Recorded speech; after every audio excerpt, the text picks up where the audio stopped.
पीलू सीताफल का छोटा सा पीले रंग का बीज बगीचे के एक कोने में उदास पड़ा हुआ था। माली बगीचे में आकर फल और सब्जियां तो कर ले जाता था, वह पीलू बीज की ओर देखता नहीं था। पीलू बीज इसलिए उदास था, वह चाहता था कि माली उसे भी ले जाता तो उसकी पत्नी और बच्चे उसे खाते। वह भी सब्जी या फल होता तो माली उसे अवश्य ले जाता। वह इसलिए उदास था। तभी उसके पास एक मधुमक्खी आई। कैसे हो पीलू? उसने पूछा। पीलू ने कहा, मैं बहुत उदास हूं। मधुमक्खी ने उसकी उदासी का कारण पूछा।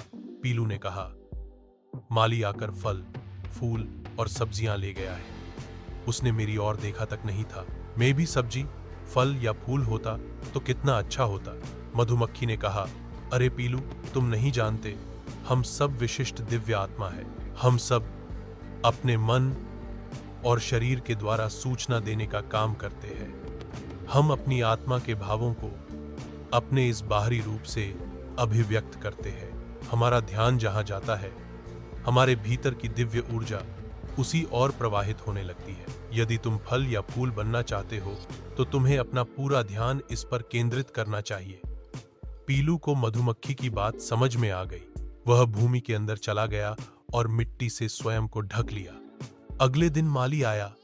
वह पौधों में पानी देने लगा। बीज की आत्मा ने सूर्य से ऊर्जा ली और मिट्टी और पानी से विकसित होने के तत्व लिए।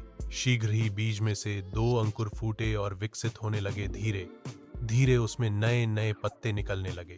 10 दिनों के पश्चात उसकी बेलों के पत्तों के बीच से 2 फूल निकल आए। दोनों सुनहरे फूल थे, जिसका अर्थ था कि उसमें कभी भी फल लग सकते थे। एक दिन मधुमक्खी उसके पास आई। उसने पूछा, वह पीलू, तुम तो फूल बनकर कितने सुंदर लग रहे हो। अब माली आकर तुम्हें ले जाएगा।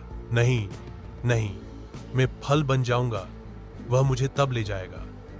पीलू ने कहा तो मधुमक्खी ने फूल का निरीक्षण किया। उसने फूल के बीच से पराग एकत्र करके उसे फूल के स्त्री भाग में डाल दिया। रचनात्मक सृजन ने उसे तुरंत फूल से फल में बदल दिया।